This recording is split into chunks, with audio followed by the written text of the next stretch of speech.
Hi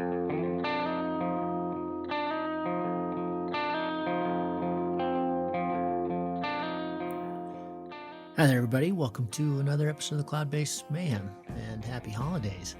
Just recorded this with Greg Hamerton right after Christmas, and we had a blast with this one. We've been kind of focused on the selves and the pretty expert end of the spectrum for the last while. We've done quite a few of those, and we have many more to come.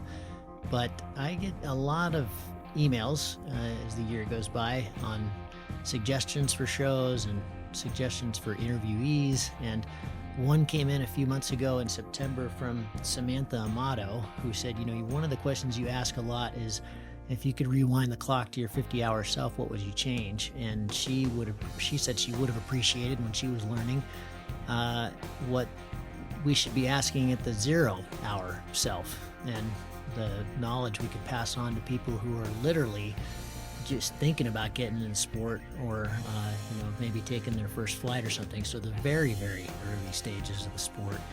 So this is kind of the opposite end of the X-Alps. This is just learning. But before you hang up, if you're an expert or intermediate, you got a ton of hours, and you think about skipping this show, this was awesome, and I learned a ton. And I talked to who actually Samantha requested I speak to is Greg Hamerton, who's been on the show before. He's been instructing and in the game for more than 30 years, has competed in the XPeer and comps and PWCs, and has his own channel, Fly with Greg, and he answers these kinds of questions. And so I went to Greg and we talked it through. So we talk about finding mentors, what kind of instructors should we be seeking, schools, clubs, dues, equipment, cameras, what we should spend money on and what we shouldn't spend money on, and all kinds of things. And I think this is pretty applicable no matter where you are, and certainly is applicable in case you've got friends or family or anybody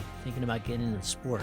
I really liked how much Greg has thought about all these questions and how he answered them, and we had a lot of fun putting this together. So huge thanks to Samantha for sending all these questions, and thanks for listening. Enjoy this one. Cheers. Greg, fantastic to have you back on the show. Happy holidays, man. I've been always watching what you've been up to, and watched your XPeer campaign with great jubilation. That looked like a gnarl fest this year. Holy cow. Yeah. For everybody, not just you, for everybody. I think Kriegel even said he's never done so much ground game. So, but you've been having some fun, and we're going to talk at the end on, some of the changes you've undertaken from fly bubble to instructing, that kind of thing. But a gal named Samantha Amato reached out several months ago and had some fantastic suggestions for a 0-hour pilot. So, I've been doing this whole series on X-Alps Legends, the last bunch of shows, which has been a lot of fun. We're kind of going to the other end of the spectrum here, but these questions are fantastic that she asked, and they're things that I think all of us that have flown wish we'd thought of and asked way back in the beginning and known. But so I think this is really relevant for no matter where we are in our progression. And of course, in the first sentence, she asked that I asked you specifically about these questions. So we've nailed it here. But anyway, that was a very long opener. Welcome to the show, and good to see your smiling face, buddy. Thanks, Gav. And yeah, it's good to be here. It's great to be back on the show. It's very cool to see you still flourishing with the Cloud-Based Mayhem. And it's a good service. I'm really stoked when I see other experienced pilots putting in their angle. It's really kind of builds the resources that are available to pilots, which can massively improve your safety and learning path. So well done on what you're doing. Yeah, I agree. Yours are terrific. The video instruction is, I still tap into them very regularly. They're incredibly well done. You've been doing it for years. I don't know how you get the bandwidth to do all this stuff, but anyway, it's terrific, and I appreciate it. And obviously so does Samantha. So Samantha, I appreciate these questions. And Greg, if you're up for it, let's just dive in here. Does that sound good? Go ahead, shoot at will. Cool. Well, she starts this off by, pilots on the show. I asked this 50-hour question all the time at the end of the show. Hey, what would you change if you could rewind to your 50-hour self? And she said, what do we should rewind it to zero. A new P2 doesn't know anything. Apparently she heard you on a Discord chat and you talked about some of this stuff. And I just, like she says, there's so much she wishes she knew back then and things she would have done differently. So, in a sense, this is a shout out for all of those who are just getting into the sport. And I know there's a lot of very new pilots that listen to this podcast. But again, as I was going through these questions, I'm really excited to hear your answers because you and I were discussing before we started recording that here in the US you can basically be an instructor with almost no qualifications. You can get really psyched on the sport and then decide to quit your job and this is how you're going to make a living, and a year later you've got your instructor's license, and a lot of that's just theory which is pretty phenomenal for me to think about Yeah. it. So anyway, you can go to a school and you really have no idea what you're getting. Are you getting a 20-year veteran, like yourself, or are you getting somebody who's just fresh off and, not a very good pilot to even begin with, but is just really stoked? And stoked goes a long way, but this is a little dangerous what we're undertaking here. So anyway, so let's start with the first one here. How do you pick the right instructor and what qualifications or qualities should we be looking for in an instructor? This is going to depend hugely on where you are and what you can do, Gav. It's pointless saying that you want to go and learn with Jockey Sanderson. When you're living in India or you're in South America or somewhere, it's just financially it's going to cripple you. Sure. So, you have to work with the instructors that you've got in your area. If you've got the time and the freedom, like you can take off a month, you can go and do an intensive course. And that is a very, very good way. If you can do that, it's a very good way to start off. Then you can pick at a well-known school, travel there and stay there for however long the intensive course is running for. And Mm, that way you get consistent instructing, and obviously it's going to be in a good flying region because the school wouldn't exist otherwise if they're doing these kind of intensive courses. So that can bypass the problem of you haven't got any good schools nearby or you don't know how good they are. There are a couple of bigger operations that have been around for years, and I'm thinking in the States like Eagle paragliding. You've got mm, guys they've got a big reputation, and you can go there, but you need the time. If you're trying to do it like in your local town on the weekends, you are limited to whoever is there. So I want mm, to be realistic about it, and not say you have to go to these the gurus. Um, the the important thing to remember is that you are the pilot, even from 0 hours. You make the decisions about if you accept what you see. You don't have to believe this instructor who you don't know blindly. You look at the situation, and you can very quickly say, look, this looks a bit sketchy to me. I'm not prepared mm, to fly off this mountain. This guy hasn't given me enough briefing. And very quickly you can guide or choose that learning environment. So what I'd say is just go in with a very open mind, look at what you presented with, and you're the pilot from day one. Like, look at it and you manage the risks. And if you think, look, this guy's sketchy, he's not, we haven't got helmets, we're not in harnesses, we're flying these gliders in strong wind, upwind of the rocks. This looks way sketchy to me. It probably is. It's a it's a very simple sport. There's no hidden black art in it. It's mechanical. So if you see something that looks like a risk, it is, and mm, you can guide yourself through that. So, having said that, I think the often pilots think they need to learn from the guru because then they will get this amazing teaching and they will become an amazing pilot. Your training at school is only going to last 10 days in some places. Like, I don't know what it's like in the States, but in many places in the world, that's your license course. It's 10 days and it's yep. done. Yeah, it's usually 7, 10 I mean, days. what Yeah. did you learn in 10 days, Gavin? And then, No, how much crazy. learning have you done since that 10 days? that has been mostly self-directed. So I wouldn't get hung up on the school.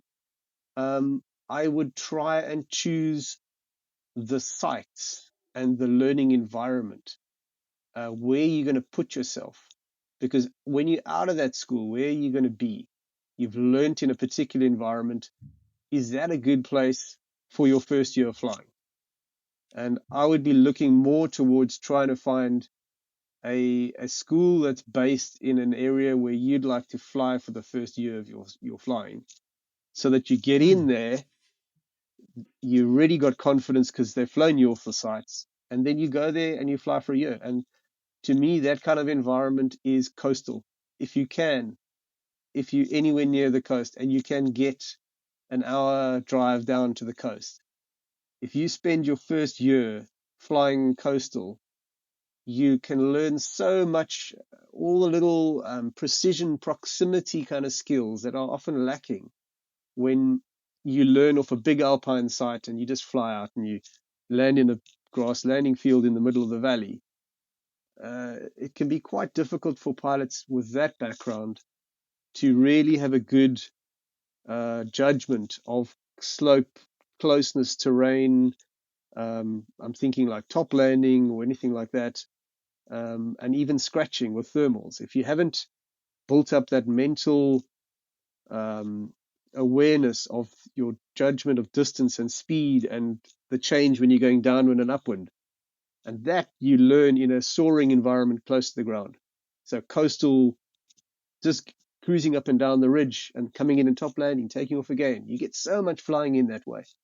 So that's what I would be aiming towards, to answer that question in a very, very long way. Yeah, that's good. I had never heard that.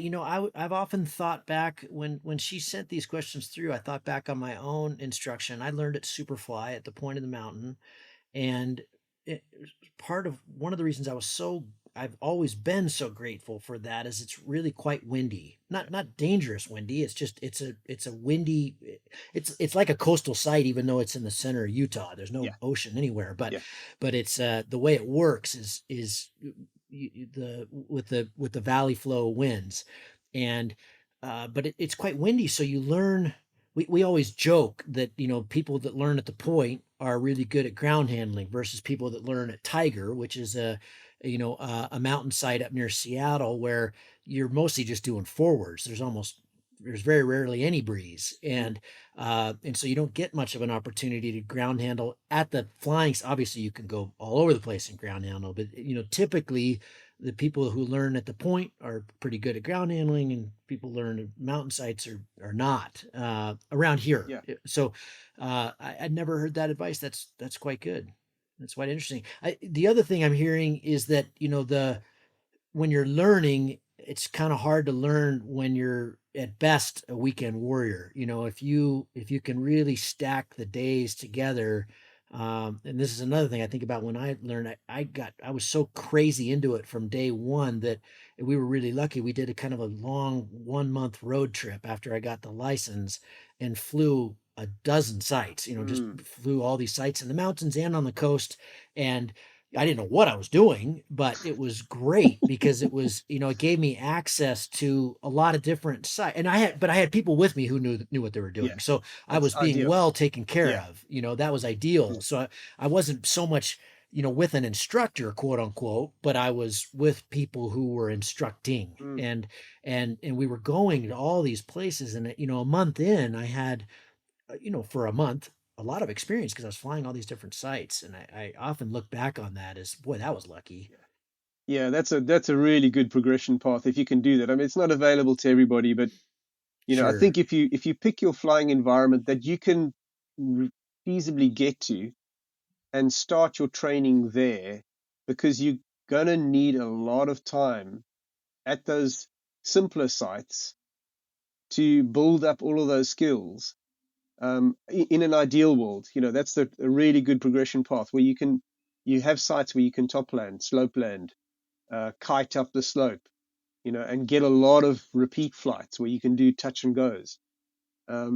That's a really good progression path. Whereas just kind of going off to the mountains and flying off big mountain stuff, you give yourself a big gap in your skills, which you might fall into at some point. It's not the safest. I'm not saying you can't do it, but it's if you can engineer yourself towards one of those soaring sites like Point of the Mountain or somewhere on the coast, you can fill in all of those base skills in the pyramid that you're going to build on that some pilots lack, and it comes up later when you're flying a higher performance glider and you just don't have the proximity skills of being able to slope land in a hurry because you had a collapse and you needed to put it in.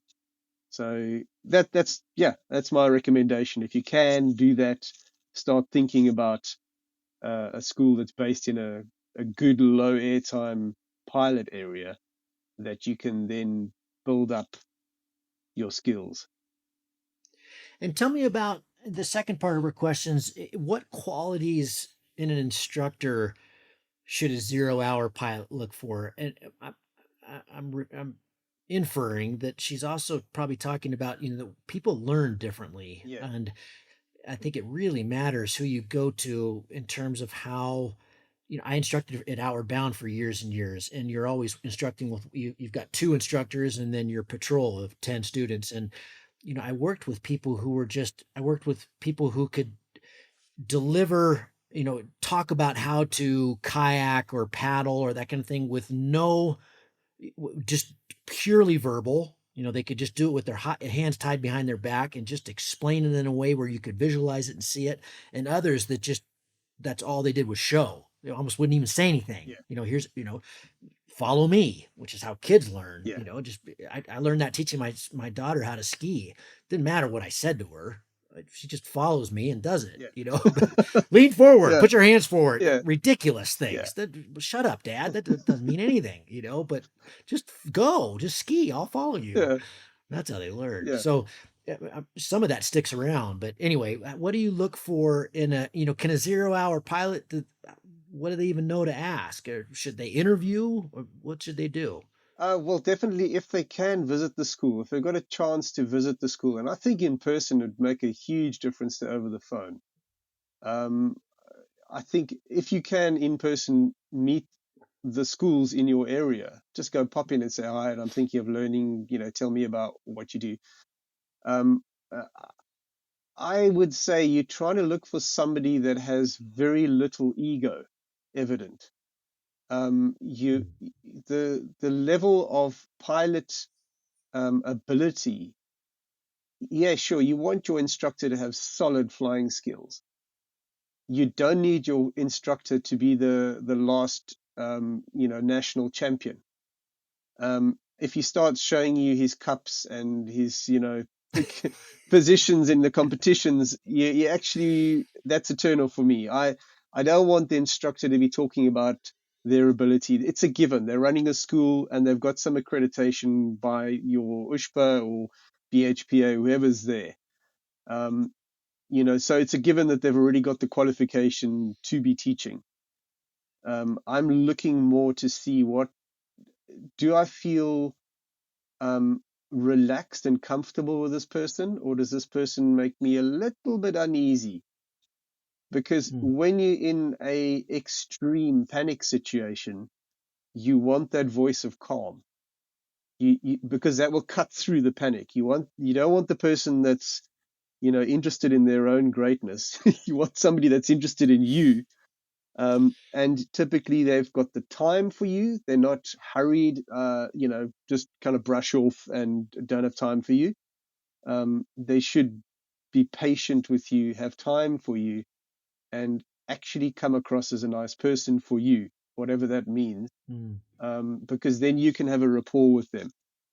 And that helps you absorb the learning. Their teaching style, whether they demonstrate or talk, that depends on their particular teaching methodology. But I do agree with you that demonstration is much more powerful than talking. So somebody that's talking on and on and on, probably not as powerful a teacher as somebody that's fairly calm and quiet and just gets you to do things. you know, gets you to actually be in the air, and that can be a failing that I've seen of very smart pilots that are instructors that tend to try and want to pass everything they know on before the students had their first flight. Mm. You know, Information and you overload. see the turnaround on a training hill. These pilots, the instructor will have 5 students, and they only get 3 flights in the day, because every pilot gets to launch and they get briefed on everything that could possibly happen. And that can really jam up the works when you're learning. You want somebody that's just like, conditions are good, you good, get your glider out, get in the air.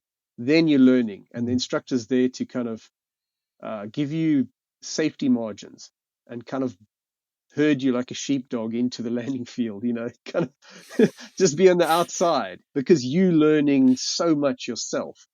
And the instructor, I feel, is more like the guardian of the environment, creating the shape around you that will give you that learning about the landing setup without needing to tell you exactly when to turn and all the little details.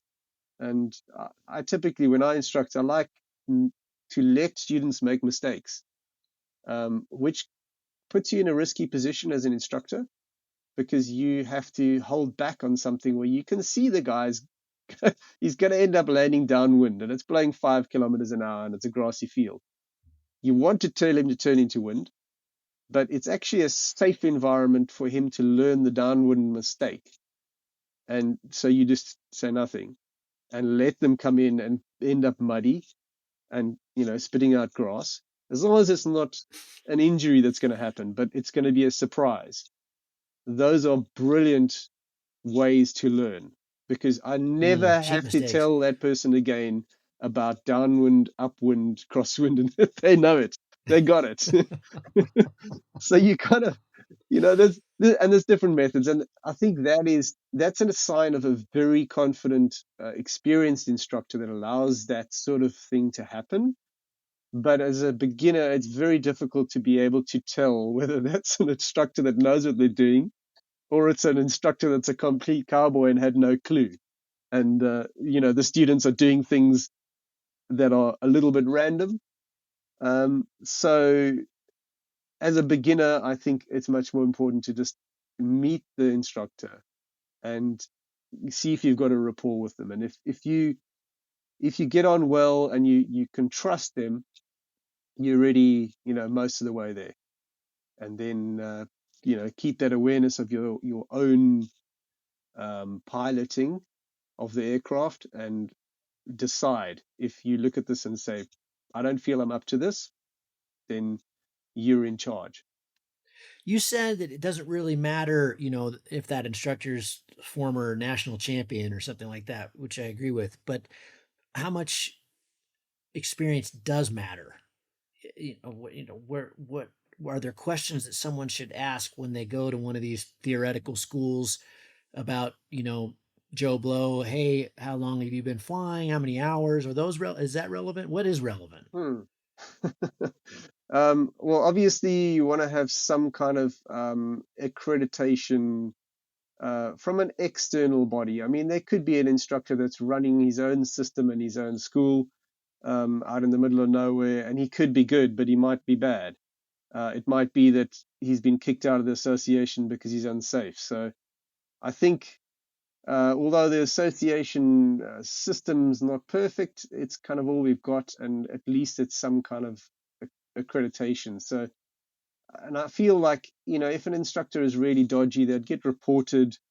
There'd be incident reports, and the association would hopefully investigate such a thing, and withdraw that person's license. So I think you've got, your first step is to make sure that the school is, certified by whatever organization runs in your country. It might be an API system, it might be the USPA or the DHV or What's your whatever. favorite system?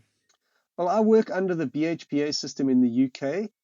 I also registered, or qualified through the SAPA system in South Africa, which was a much more robust system, much better in terms of pilot practical skills. and lighter on theory. I find the BHPA system way too keen on theory, particularly at the pilot level, and very thin on practical skills. The USHPA system I'm not familiar with. I think it's It sounds like it would be more based like the latter, but probably less theory. I mean, yeah the theory is from the 1990s, and the practical is almost non-existent. So it's pretty weak, in my opinion. yeah I can say that it's my podcast. yeah, but I think having a the thing with the association standards is they're trying to make a system that works across all schooling environments, and different schools have different sites available to them. So they've got to be realistic about what they can insist on in their training. And I think it's got to be looked at as a minimum standard. Hmm. When I train in school in South Africa or here in the UK, I always go way beyond what the minimum standard is. And that's not financially sensible, but it's sensible as a teacher being responsible with your pilots. There are things that they're going to need that aren't in the syllabus that you should be exposing them to. Um, The the APPI system sounds really good to me. yeah, I don't know a ton about it. I've had several people on who are APPI instructors, or Manu Bonte, who's one of the main guys who brought it to fruition. But it sounds like it's pretty heavy on SIV and things that here in the States, USPA really actually goes away from. yeah, They're in the opposite direction. yeah. It looks like a good system. I think it's got a much more modern examination theory syllabus as well, because it's been fairly newly formed, and it has the potential to be very good. But it struggles in countries that have already got established associations because, Sure. like in the UK, all the sites are registered to the BHPA. The clubs are BHPA formed as a under the auspices of the BHPA. So the members are required to be BHPA members, and the sites are effectively controlled under that whole umbrella organization. So to come in with an APPI license doesn't work practically in places where the sites are controlled. When you've got a more free access to the wilderness, and I mean, a lot of the Alps is much more free actually, that you can just go up and fly. There's no kind of um, restriction in the area that you're flying, because it's just kind of hike and fly and off you go. When you've got that kind of environment, it's easier to have an APPI license and just go and fly, because there's effectively no checkpoint. Um, Mm. so that I think it'll be interesting to see where it goes. I'm quite happy that it's there. I think it's good that there is a structure to it and some kind of accreditation that comes for the instructors, because to have nothing is a bit too wild west. Like, you could get a good instructor, but you might just have somebody that's trying to make a quick buck. Yeah, that's what makes me nervous. This next question is great, and I'm not sure this is possible in all places, depending on where you're from and where you're learning. But I didn't know this was even a thing until a few years ago. I was competing in the Nordics in Macedonia, and I was having dinner with the Swedes, and they were talking about in their clubs, it's kind of mandatory that if you've come up through their club and you're now reasonable good pilot, you're kind of tasked with taking the new members of the club on a trip. So you kind of get a free trip to, say, Annecy. The flying's sometimes not so good in Sweden in the winter, and so they go to Annecy in the spring with a bunch of new club pilot members, and the mentors, if it were, Yeah. not so much instructors, but the mentors get a free trip, and the newbies, get to spend a week in this great place where they're going to get a lot of hours, hopefully, if the weather works out, with a good pilot. And so it's kind of a trading game that that was terrific. I've Mm. never heard of that in other areas. But the question is, should we consider connecting with a club and mentors before signing on with an instructor? Huh. No, I don't think so. I don't think the clubs are at all geared for beginners. Most clubs will just push you away and say, look, you've got to get your license first. I think the kind of questions and the problems that you're facing as a 0-hour pilot, the instructors are the specialist for that. The school is a specialist for that. They've got all the gear, they can get you flying, and then you can decide what equipment you need to get.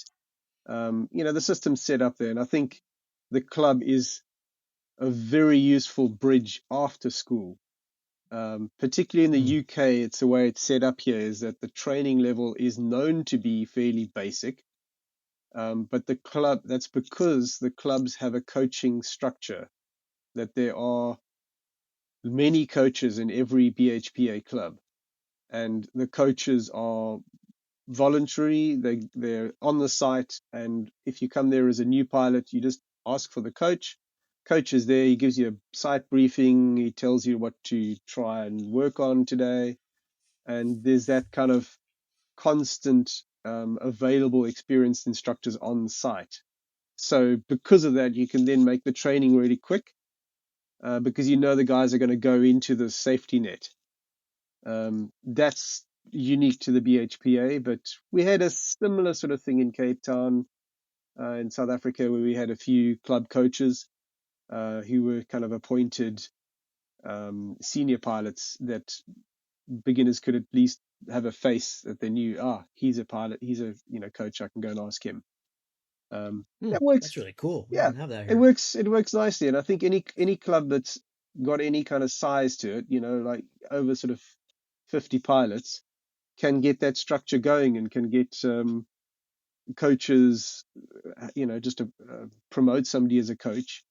And one thing that could make coaches more keen to do it is if you set up a sort of a culture in the club that the newbies get coaching, and at the end of the day, they do retrieve for the coach.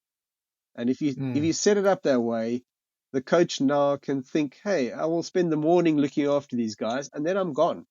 You're only going to coach them for the first 2 hours while it's nice and mellow, and then you say to the guys, look, you need to fly around the site and stay in this area, land by the cars, and here are my keys, and come and pick me up. Love it. And then there's That's an terrific. incentive, and it's a sort of it's a nice trade. So think about that if Love it. if you're in a club and you've got the opportunity, maybe try that as a way to get coaches doing it, because normally coaches just get sick and tired of it because they get asked 1,000 questions. Their own flying gets compromised because they're always helping beginners, and then they just had enough of it, and then they disappear from the scene. So I think it's important to make sure that the club is giving something back to those coaches from day one, or setting it up that they are rewarded. Otherwise, they're not going to do it for very long. That's great. Yeah, I love that. That leads really nicely to this next question. The mentor thing is always, I get this one a lot in different ways, but this is really specific, which I love. What are the right questions new pilot students should be asking so we don't turn off potential mentors? A tough one. Hmm. Um, well, I mean, the first sort of batch of questions that you need to ask a mentor, coach, or anything like that is around the site. So that's going to be fairly easy, and that'll be natural. That you go and find the most experienced pilot on the site, and then you ask them things that are relevant to your safety. Nobody's going to deny you that information, and they'll be very happy to help. So you're asking things like, where my landing is, what hazards do I have to watch out for? Have there been any accidents at the site? Where did they happen? And you're just drawing on the information and their experience to inform where you fly. I wouldn't try and expect a coach or mentor to take a radio and start, talking you into a top landing, Mm. because you are then expecting a coach to be an instructor. That's a kind of a service that you would pay for.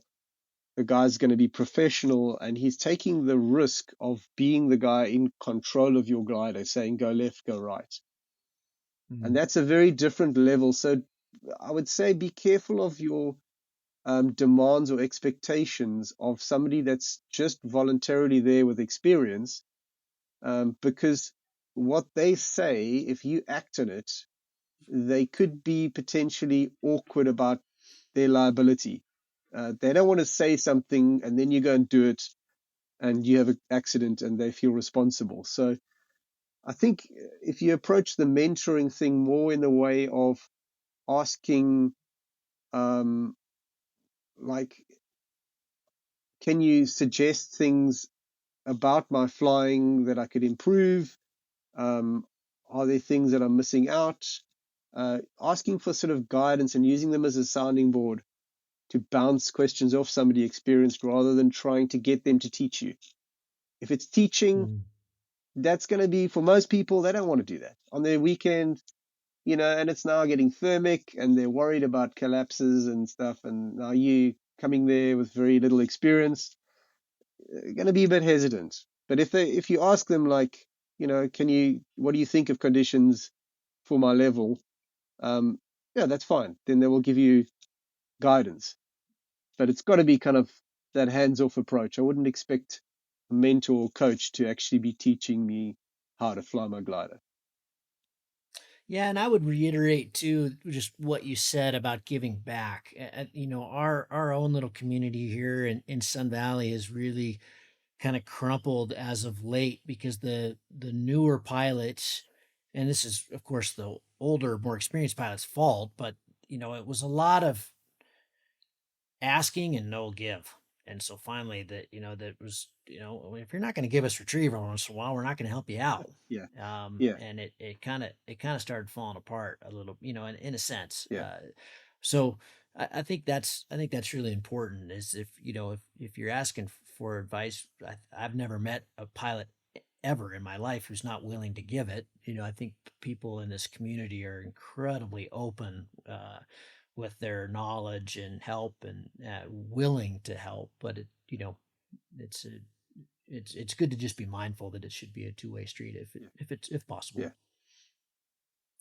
yeah. This next one isn't a question; it's a statement, but I'd like to get your thoughts on it. She comments just how alone you are in the air, but how big and friendly and helpful the PG community is, especially for women. Just any thoughts on that? We just talked about that a little bit. I've found our community incredibly willing to. I think that's just the risk involved, and that anybody who's been in this sport has seen accidents, and so I think a lot of it just comes from that. But any thoughts on that? Yeah, I think the smaller the community, the more supportive and easy to approach they are. I think once you get to a certain kind of scale, it's a kind of tribal size. Once it gets over 100, you start losing the Mm, connections with people, and they form mm, different groups that aren't really interested in each other. So I think the bigger clubs have a harder time with this than the smaller clubs. I think the smaller clubs are more tight knit. It's easier to get help, um, because there are fewer people, and it's that thing, as you were saying, is like the experienced pilots just get tired of being, asked 1,000 questions eventually and not getting anything back. When it's a smaller community, I seem to find like it's more of an adventure. You go somewhere together, you kind of plan something to do something together and link up. I don't know. That's my experience. It might be different depending on which small club you're in. Um, mm. but Good point. I I think what helps as well is if you can lead or initiate away trips, as you were saying with the Swedish club, that is fantastic for keeping the vibe in the club going, because the worst thing for a club and for pilots is to be in one little area for too long, and then the politics start about, this is his site and my landing and you're not allowed to fly here, and it breeds Mm. discontent when you're in a little pool and you stay there. But when you've got the more pilots that go elsewhere and come back, or the club goes on a trip and sees other places and comes back, you bring that um, sense of exploration and freedom and adventure into that club. I think it's very healthy. So if you can be the leader, it doesn't take much. As you said, you don't have to be an instructor to run these trips. You just got to say, hey, we're running a club trip to, Algodones. We've booked a chalet, and who wants to come? This is how much it's going to cost you. Um, Quite often, the experienced pilots will be only too happy that somebody else has organized it. All it needs is accommodation and a driver, some local logistical support. And then the experienced pilots, you can invite them to the trip. They don't have to do anything. You just got to give them dates. Brilliant. Mm. So as a very low airtime pilot in a club, you can do that kind of a thing.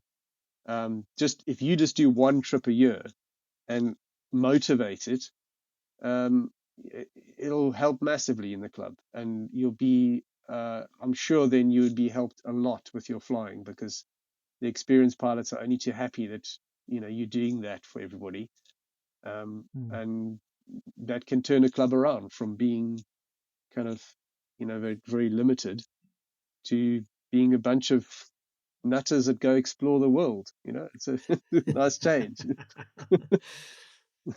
Good Doesn't advice. take much. Um, yeah, right. This next one's good, and a pet peeve of mine. I'm excited to get your thoughts on it. What should we be spending money on? And she puts in parens. I chose a play ground handling wing over an expensive GPS Vario. So that's an example that she Yeah. had. But in the beginning days, this is not a cheap sport. Where should we dedicate our limited resources? Well, one thing I'd like to say to Zero Hour Self is it's expensive to paraglide, and it's expensive on a continued basis. So it's something I didn't really appreciate in the beginning, because you think, oh, it's flying, I love it, and I'm gonna get a glider, and then I'm just gonna go fly. There's no more costs. And over the years, it's proven to be very expensive, and there's no way of getting around it. If you try and do it on the cheap, you end up forcing yourself down a path of old, unserviced gear that isn't safe, that isn't actually the wing that you should be on, but you got it because it was cheap. You're not getting training because you don't want to pay for it. You're not driving to get to the sites because it's too expensive. So you're flying with a crappy site in crappy conditions because you just don't want to spend money to go somewhere. And everything compromises your safety when you do that. And if you look long term, anything that you can do to avoid an accident in paragliding is worth a lot of money. It's, if you're saving a few dollars here and there and then you crash, the math is completely wrong here. And to me, you want to do the sport in a way that you're avoiding injury to yourself, because that's just traumatic and massively expensive. So choose a path that's, if you can, that steers away from that. And that is, you need to come up with a sensible financial plan that's going to support paragliding. And it's difficult, I know, in the beginning, because you're so stoked about this and you want to go out and do this thing. And this is what I would say to myself. Um, I was in university, I had no money, and I just wanted to go and fly. So I was studying to be an accountant. I had all the qualifications necessary. I just needed to agree to the job offer, and I bailed and I went paragliding. and and if I had just stuck it out for 5 years or 6 years of that arc of career and get money, it would have opened up 25 years of financed flying.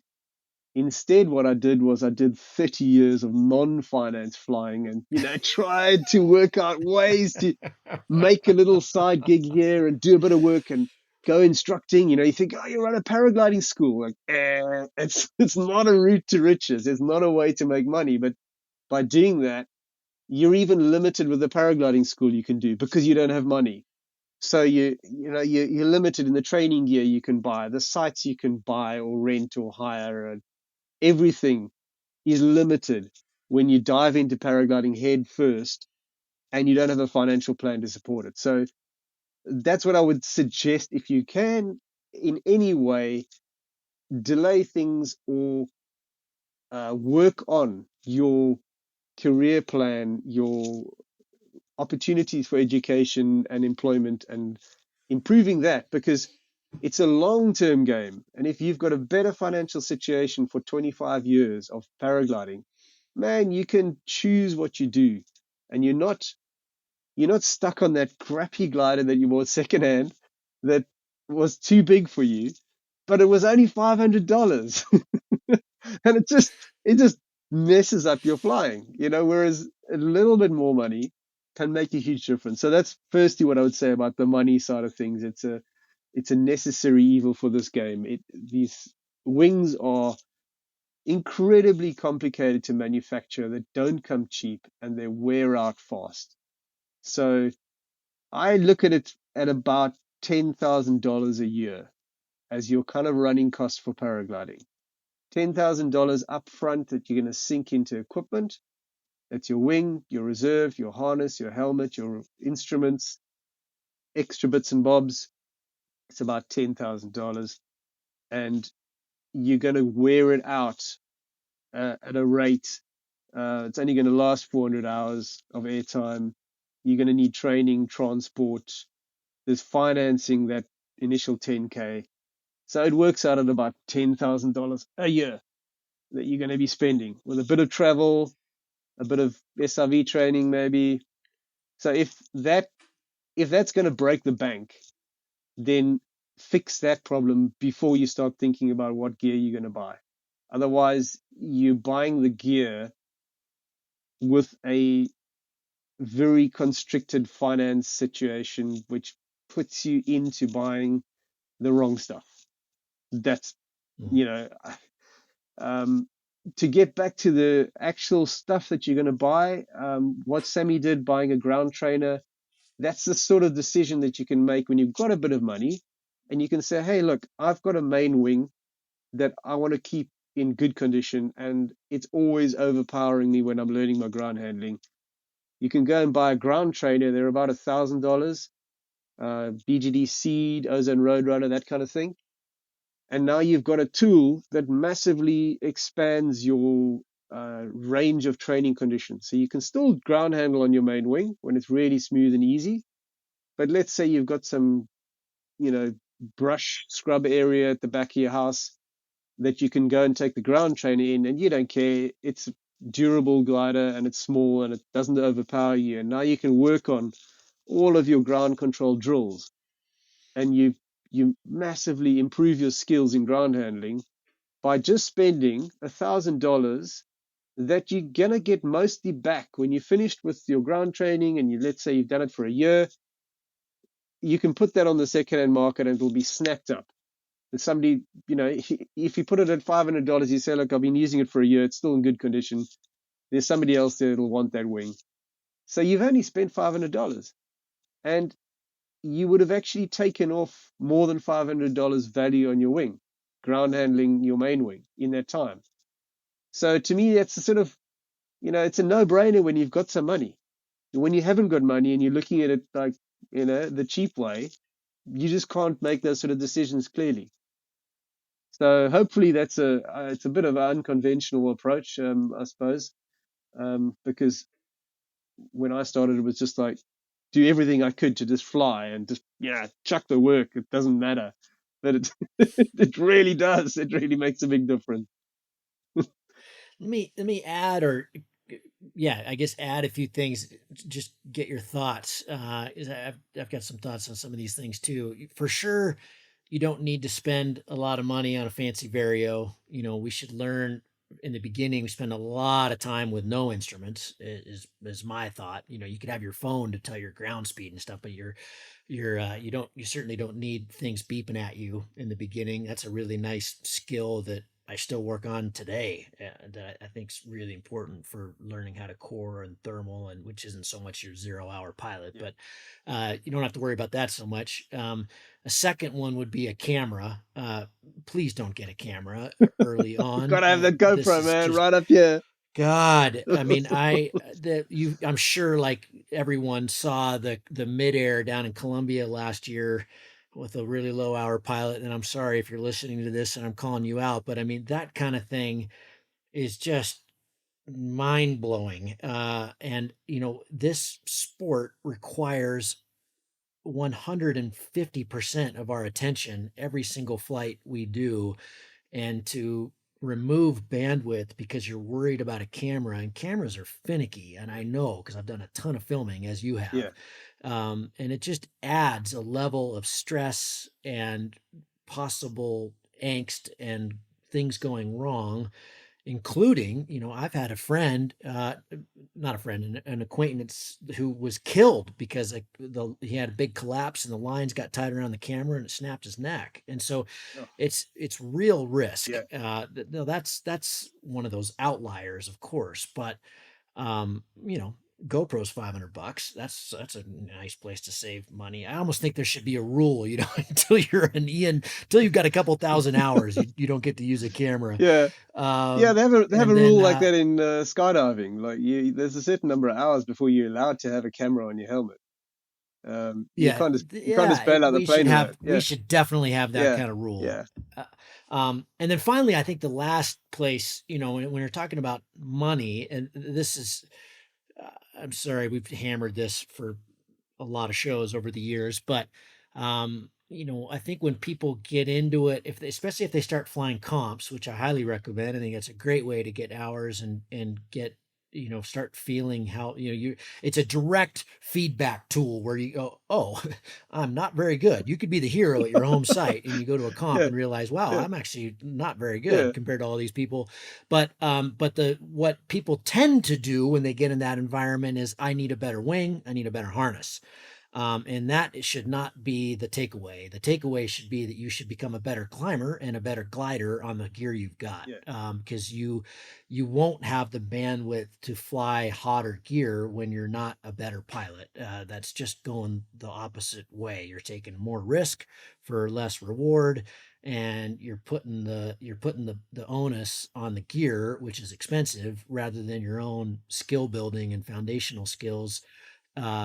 And so that is not where we should spend our money. Is, oh, I need a better glide. yeah. No, you need to, if you can stay in the air for 10 hours and you're bored silly, then you can start thinking about a better glider. That's my opinion.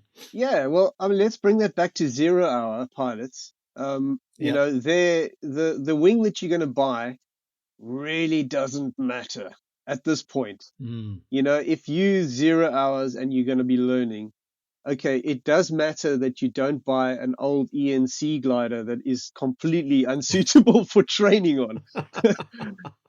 As long Good as you've point. got an ENA glider and maybe a low B, depending on where you are and what you're looking at, but something that's really simple and easy to fly. Don't even worry about the performance specs and which one's got the best climb rate and all of that. Those skills are totally irrelevant. That you're not going to tap into that. When you're 0 hour, what you're looking at is a wing that's in good condition. You don't want it to be porous. That's a killer. That's the cheap wing that will say E and B, but is actually not even an E and D. It's just unairworthy. So you're looking to spend money on something that's got life in it, that's a low, simple, easy wing. And then Mm. don't worry about the performance at all, because all of the stuff you're going to be working on is going to make so much more difference to your performance. Your ability to control the pitch on the glider, the active flying, the feeling your harness weight shifting, and when you put the brake in. If you put that brake in 1 second later in thermal flying, you're coring the sink. You're going to be you're going to be down there, you know, in seconds below the other pilot that's just done that at the right time. So until you know that and you've developed that moment of I turn now, the wing is going to make absolutely no difference whether it's slightly older, 3 years generation back, or a high performer, because you're not going to fly it to the right place. So don't worry about the gear. Don't stress about the perfect wing in the beginning. Get something simple that's available, that's affordable, and just go and fly and work on your skills. That's what I would say. So you don't have to spend a lot, but you definitely need to have a plan to finance this game because it carries on costing you money. Sounds like you've got from experience, as I think we all do. And this is a statement, and it reminds me of Mark Watts when I had him on the show, and I asked him, if you could rewind to your 50-hour self, this is for those of you listening who don't know who Mark Watts is. He's one of the most famous kind of legendary comp pilots in the UK. Has flown for 30 years, has won a ton of comps, and very, very competent comp pilot. I asked him this question. He said, "I wouldn't fly." And I thought he was joking. And he said, "No, I wouldn't fly. It ruined my relationships. It's taken way too much time, way too much money.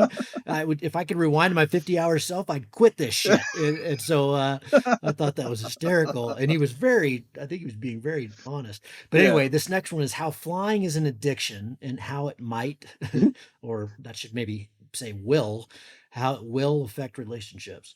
yeah, What are your thoughts on that? yeah. I mean, it is. People, people that don't fly don't get it. They won't, and they won't ever, like, no amount of explaining.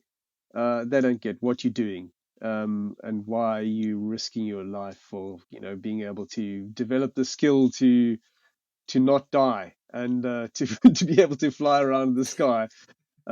It's such a cool thing to do, and it just, it either gets you and it grips you in your guts, or it doesn't. And there's no in between. And I think, when you start getting in between in paragliding, it's probably time to give up. When you Mm. kind of ambivalent about it, or you're starting to look at accident statistics and try and work out what your risk is, and should I really be doing this? It's probably time to give up. You're not really enjoying it enough. It's not something that you enjoy doing occasionally, and you do other stuff. I don't think those pilots are safe. And I think you've got to be 100% into it, or don't do it. And it doesn't mean that you've got to give up forever.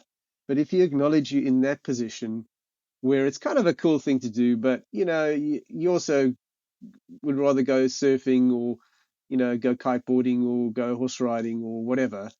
And particularly when you've got family, you find that time with the kids is very valuable and very important. And it might be cooler to be dad for a bit. If you're not completely into paragliding, it doesn't really make sense. It needs to be that level of passion, because that's what it's giving you. It's that feeding the soul passion. You feel epic. If you're not feeling epic when you're paragliding, well, then what are you doing it for? It doesn't make sense. There's so many other cool things you could do without the risk. But Yes. that's my approach. And I kind of feel like all the work that I do is to prepare pilots that are completely into it. They can't do anything else. They're flying. Well, hell, if you're going to be there, let's reduce your risk. All Mm. I can do is reduce your risk. I cannot get rid of it. It's, but I can certainly taper it down from, you're 95% safe to you 99% safe. There are technical things you can learn. There are approaches and procedures you can follow that will trim it down so that it's sensible. Mm. But there's still a risk there that you're never going to get rid of. So, it's never going to be 100% safe. But it can be awesome, and you can minimize and manage that risk as best you can while you're doing this thing you love. Yeah, I think I'm not sure this is going to be a very clear answer to that, but I think at some point in most paragliders progression or journey, or it's not going to have that, oh my god, this is epic, like it did in the very beginning. And we risk, like you said, if you give up everything to go paragliding, we risk that becomes the definition of who we are. And when suddenly things start fading for various reasons, either it's not feeling epic, or kids, or family, or age, or an accident, or whatever it is, all these things that life throws at us, especially if we're pilots, you risk losing your identity, as in a sense. I've talked to a lot of folks about this. That's your 50th comp may not be as exciting as your first. Mm. And I don't know. So I guess my advice, if it were to the 0 hour pilot, is that this is something that you don't have to worry about yet, but it will be at some point. Most likely, it's coming, and we need to learn.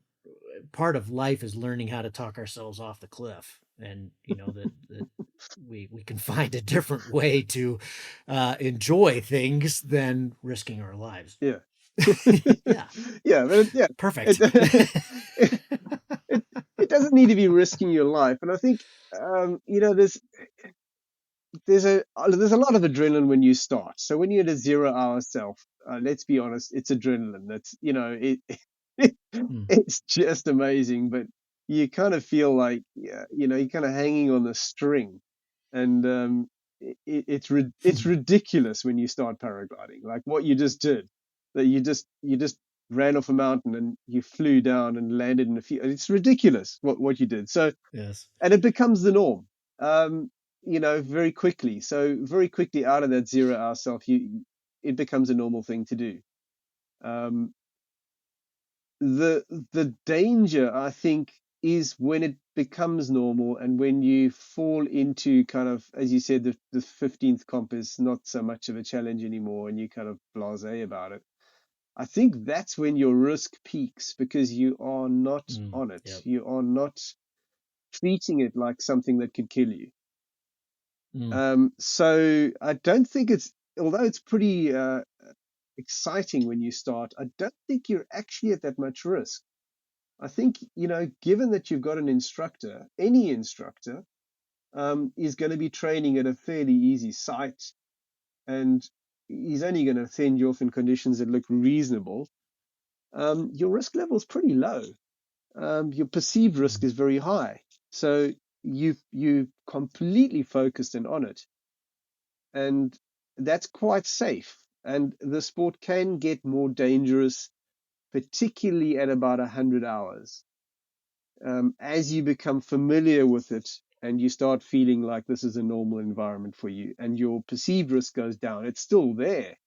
It's still like you can fall out of the sky anywhere and break yourself. So it stays there. But I think it's important to keep an awareness that this is a risky thing, and keep the dialogue going, which I try to do with my guides as well. That we do accident analysis. So, like, sort of, some pilots don't like to talk about them at all, or just don't bring them up. But we'll go through accidents and what happened, and what pilots could have done in that situation. More really just to prepare you mentally, and keep that dialogue going. That there's a risk, and you must be alert while you're flying, because I think that it really helps reduce the risk. It makes you more alert, and it makes you plan for risk, rather than you become completely comfortable with this environment and let's just go flying. I do this all the time, mm.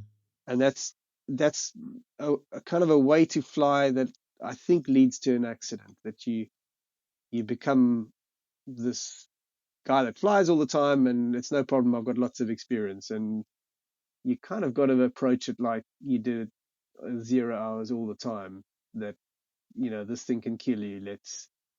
Let's manage this risk and have fun while we're doing it.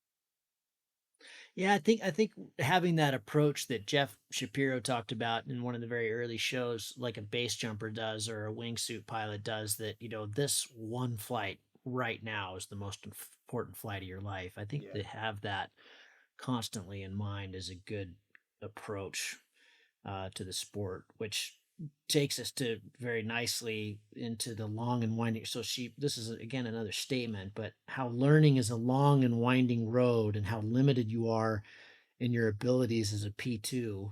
And then she puts it, Brens, not note to self, you are not a YouTube worthy pilot as a P2. So we've talked about the camera thing, but um, this one's interesting, isn't it, Greg? Because we don't know what we don't know, and it's hard in the beginning to not know what we don't know, or the reverse. It's tricky because we're new. And I would say, like you said, maybe not so risky under 100 hours, and then from there, we get into all the things we've talked about so much on the show. Intermediate syndrome. Even the expert end of things. Just becoming complacent. Yeah. Complacency is really an evil one in this sport. But talk about that a little bit. That it really is. I personally, I think that's what's so special about it. That it is a long and winding road. I mean, it takes forever to be decent, and we're never going to be that great. I mean, even Kriegel's still learning. Yeah. He's great compared to everybody else, but I mean, he's the best compared to everybody else. But I'm certain he would still say he's still learning an awful lot. Yeah. His 2022 Kriegel self compared to 2012 Kriegel self is a lot different. Yeah. I think it's part of the joy of paragliding that it is a long and winding path. It certainly kept me in the sport for 30 years. That, if it wasn't this long and winding path, it's an epic. It's a journey that doesn't really, I don't think we ever get to the end of it and master it completely, but you get higher and higher and the view gets better.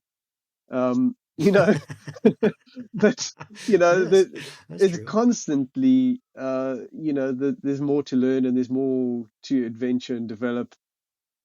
So yeah, I mean, there is no perfect progression.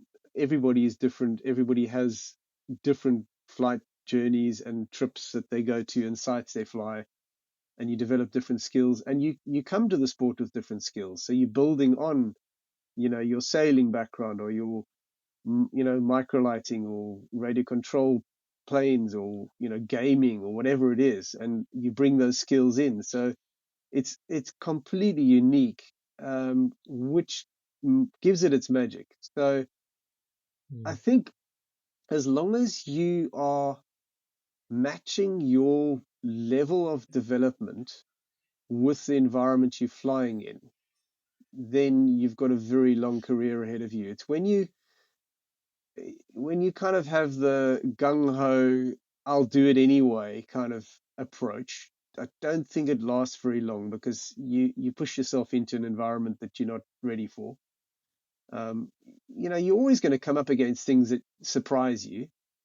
But my approach is to try and guide your own development path consciously rather than just whatever's turns up at your local sites. When you fly and where you fly and who you fly with can make a massive difference on the quality of your learning. So if you can, mm, even if it's just one or two trips a year, or it's a long weekend to go down to the coast, maybe it's drive over to Santa Barbara and go and fly there with the guys. Go to one of the other sites where you can get a different experience.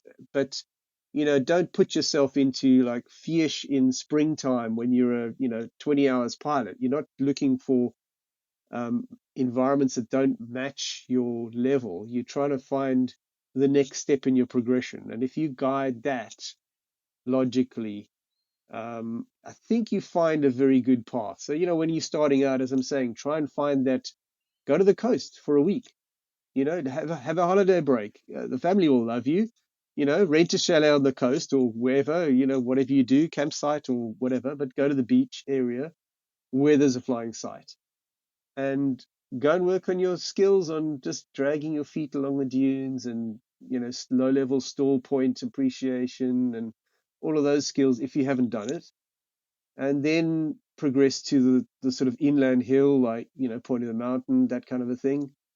And then take yourself to a sort of an Alps environment, before you go and do the vol biv in the, Chinese, Tin Shan mountains, you know, and it's a sensible progression. You're not trying to go out and, scare yourself to get that buzz. You're trying to build skills, push yourself a little, and then take those skills and go and do something more awesome. But you've now got the skills that you've built up. So that's kind of my approach on a learning path. Everybody's going to be different, but you can guide it. You can intentionally go and seek out the next step in the paragliding progression. That was great, Greg. That and something that I forgot to mention that I think we probably should. You and I both have experience with this. Is when it comes to the money side of things and how much you mentioned 10,000 a year. Uh, what I would definitely recommend anybody listening at the 0 hours is don't even remotely think you can do it from sponsorship. That is not a very viable uh, tendril in the future for in this sport. I was talking to Aaron Duragati at the super final, and it's maybe less than 5 people in the world. Yeah. Maybe it's a few more than somewhere in the very, very, very low numbers of people are making a living from the sponsorship side. There are no prize winnings except at the X Alps level, and that doesn't even pay for the race if you win it. So that's not I wouldn't get into this thinking, yeah, I'm gonna just become sponsored and that's how I'm gonna get all this stuff. That's a tiny minute percentage. Be thinking, that'd be like playing in the NBA. Yeah. Yeah. No, I mean, But without any money. you could do it. You can you do you it, yes. but I wouldn't be looking at it from a point of view of professional paragliding sponsorship. I would be looking at it from a point of view of, if you've got a massive social following, if you're a storyteller and you can bring people along with you with your flying, you can do that from a fairly early stage. You don't have to be Aaron Duragati to build a YouTube Yeah. channel. And I'm not suggesting everybody goes out with their GoPros now and sticks them on their helmet. It's the GoPro that's not on the helmet that's interesting. That's where you Yeah. start telling the story. Put it on the ground. Now you've got to build the story around what you're doing. You're learning to fly, but it's not about the technical. This is how you fly a paraglider. That's not going to interest the YouTube audience. But certainly, the journey that you're taking, the adventures that you're going on, the people you're meeting, the places you're going to, it's a different kind of skill. I'm not talking about flying now, but there is an opportunity to Storytelling. to storytell about what you're doing that you find so awesome, and Mm. build an Mm. audience and do the YouTube thing, and then look at sponsorship, kind of product placement or whatever, however you do that. That could be a side way to finance the paragliding. And that's where I was kind of trying to hint it towards, coming up with a business plan that, you can build around this thing that you love doing. There are other ways. The other way that is possible Yes. is, if you're near a flying school and you can go and help. The flying schools always need help. You could be a trainee instructor from fairly low hours where you're helping. You could just be the guy that drives the van up with the tandem pilots that are flying off the hill. And, then they fly you off at the end of the day and give you a flight where you fly the glider and you can learn thermaling. There are ways to Mm. trade. If you're time rich and money poor, you can trade your time for something around paragliding. Maybe there's a flying lodge that runs flying trips, guiding pilots, and you can be the driver. You'll learn tons. And you can also offer to retrieve cross-country pilots, and you know, you can ask them a Mm. thousand questions on the way back. They'll only be too happy to share their war stories and their successes. So So there are ways to, there's ways Absolutely. to reduce this cost. And the thing with the flying schools, that's the route that I chose. You do then have access to much cheaper gear because you're now part of the staff. So you can get staff prices and things. It's another way to reduce the price. But all of these things, it's always a business transaction. You've got to be giving value to get something in return. Nobody's going to give you Mm, stuff for free. So you've got to think of sure. ways like, how can you provide value to somebody, either this paragliding school or people, entertainment value, whatever. But it's creating value so that you then get the reward and then you can spend it on flying. Because flying is pretty much a spend thing. I don't really see, as you said, a very 5 pilots in the world that maybe earn money from flying, but they do a hell of a lot of work and a lot of time to make those To do that. sponsorship dollars Yep. actually come in. The company's not going to pay unless they are selling much more of their thing by you promoting it than they're paying Yep. you in sponsorship dollars. So it's not, it doesn't really work as a way to finance this expensive game. Find another way. Totally. Greg, last question. Why is it important to connect with local flying clubs and pay dues and, kind of be a part of that community? Oh wow. You've talked about the Um, community quite a bit, but yeah, that's huge. Look, we're all independent. Everybody that wants to fly. If you're the kind of person that gets drawn to flying, you're fiercely independent, you're probably pretty self-confident, and you are the kind of person that can do things on your own. You can sort yourself out, you can go into the wilderness and be on your own and come back and be cool about it. Mostly, it's the kind of stereotype, but it's the kind of personality it attracts. So they're the opposite of club people. You tend to not want to get involved in a club, not have a license or association, people telling you need to pay insurance and all this. So it's difficult for a 0 hour self to accept this like tried and tested way, join the club, follow the rules and all of that. But what you do when you take that solo path is you cut yourself off from a massive group of friends who will have adventures with you and are only too happy to share what they've learned and also demonstrate what you shouldn't do by flying badly in front of you. There's all sorts of pilots in the club, and you learn so much by being in that environment where there are other pilots. You learn very little on your own, especially if you are beginning, because you're kind of making it up and you're learning bad habits in which you have to then untrain yourself. So mm, I would suggest, even if you're that independent kind of person, just go with the flow for the first year.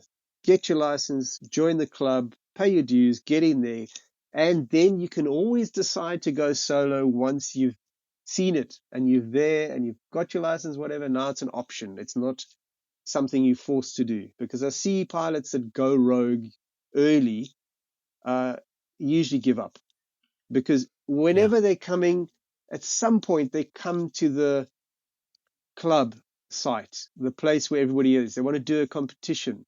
No, you have to have a license. No, where's your license from? And they end up having to avoid and going to a site and trying to get off quickly before everybody else has arrived. And you're just putting yourself at risk, and it's totally unnecessary for a couple of $100. For a pittance. That's all Yeah, it is, and exactly. you get back from that money. That's the point. It's like when you pay that, you get back much more just from the facilities, the WhatsApp groups where pilots connect and tell you, hey, it's flyable at the local hill. Great, you go there. That saved you your membership fee in one WhatsApp message because you didn't waste the day driving, fuel, time, when you didn't know if it was flyable. So yeah, totally. Just join the clubs, even if you don't like the politics. Just ride with it for a year, and then you can make a decision. And you'll probably find doing that, you'll just get a little group of pilots that you like hanging with, and then you've got your crew. You go fly with them. You don't need the club. That's fine. Yeah. Yeah, and I think too, as you progress, at least for me, we all have our strengths and weaknesses, and as Thomas Sterlo, Kriegel's coach, would say, you really want to play more to your strengths. But for example, I'm never going to be great at weather. It's just not my thing. I'm not a data person, and so, but I fly with people who really are. My ex-op supporter the last couple of times is Revis, and he's amazing at weather. So I mean, I think it's just a lot more fun flying with friends, and when you have multiple people, you can go. When you have a crew, you can, some people are going to be really good at watching that weather way out in advance and pick the site, and Mm, they'll be, you'll get in the air more, yeah, yeah. if you're social, if you're paying attention to the group chats and the social media. And again, that's also another place where you can contribute. Some people are really good at knowing about insurance or Mm, gear or fixing stuff. And yeah. anyway, that leads me, let's end on, give us the 1 minute since the last time we've talked. You've changed some things. You're not with Fly Bubble, and you're ubiquitous on the YouTubes in terms of instructing. So what's happened in your world since last we talked, Greg? And then I appreciate it, man. This has been a blast. Yeah, cool. Yeah, I'm always happy to talk about this. I mean, this is what I'm doing full time now, and I'm really blessed that enough pilots have got it. They've realized the value in having a guiding voice that's experienced and giving them clear information and helping them with their flying. So there are enough guys that are now supporting my flying academy that I can do this full time, which is kind of a game changer. I've been trying to get this right for 30 years since I started paragliding. I ran paragliding schools, ran trips, all sorts of things, and it just never really worked. The time spent and the reward back financially just didn't work. So I was always having to do other things, which meant it limited my time that I could do video production, instructing, and answering questions. Because I think people have now got into the idea of online training. And I think COVID helped a lot with that. That's people Mm. realized, look, my time is valuable. I want to learn something. I don't want to waste my time on YouTube going through 101 videos to get a nugget. Um, so my model now is I've got a website where I just do instructional videos. I'm not so much focused on storytelling there. I'm just teaching technique, skills, and building a progression. So pilots can come in from 0 hours, go through the steps in my system, and they will top out being a cross-country pilot.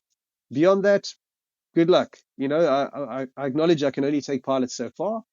I've been in, hike and fly races and competitions, PWCs before, but I'm certainly no Kriegel champion level. If you're looking for that kind of training, I'm going to have to say cheers, send me a picture when you're crossing the goal line.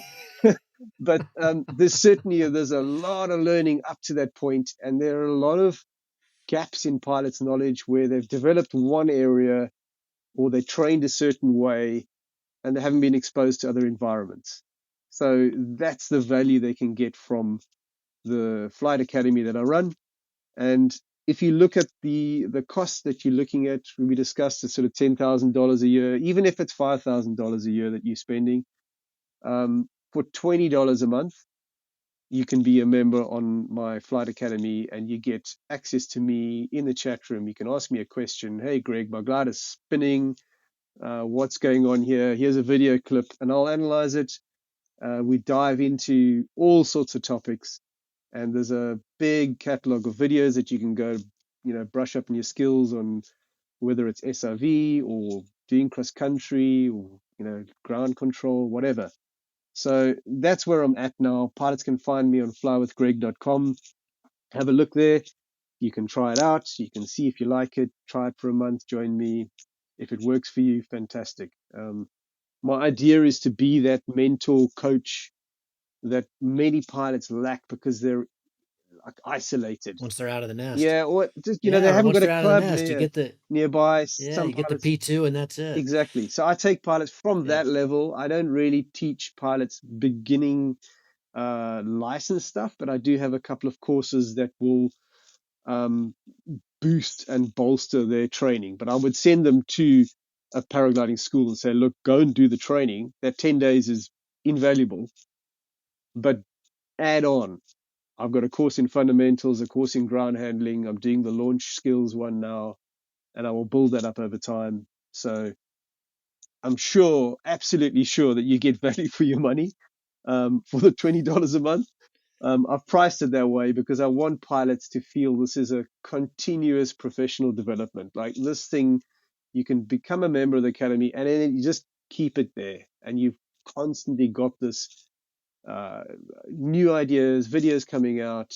It's just constantly keeping you in that learning space and because of that, keeping you in a safe place because you're constantly thinking about flying, developing your skills, and it puts you on that awareness of the risk and the techniques. You're thinking about it. That keeps you safe. I think when you drop off that learning curve and you just kind of recreational fly occasionally, not such a good thing to do. So that's where I'm at.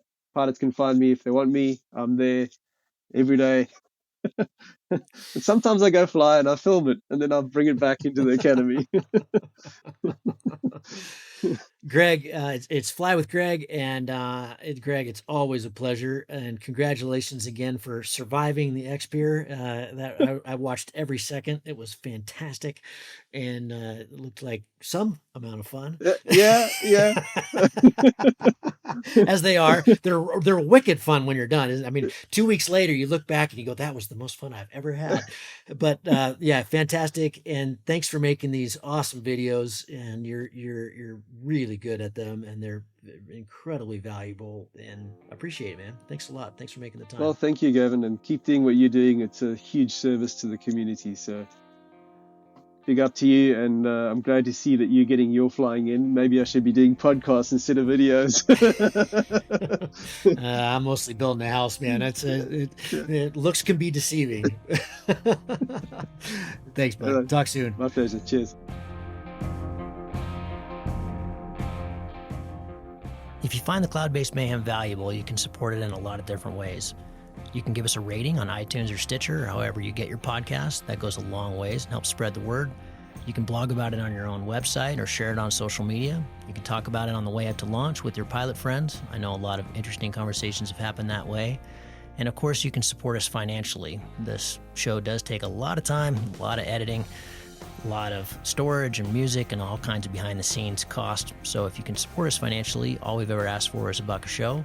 And you can do that through a one-time donation through PayPal, or you can set up a subscription service that charges you for each show that comes out. We put a new show out every 2 weeks. So, for example, if you did $1 a show and every 2 weeks, it'd be about $25 a year. So way cheaper than a magazine subscription, and it makes all of this possible. I do not want to fund this show with advertising or sponsors. We get asked about that pretty frequently, but for a whole bunch of different reasons, which I've said many times on the show, I don't want to do that. I don't like having that stuff at the front of the show.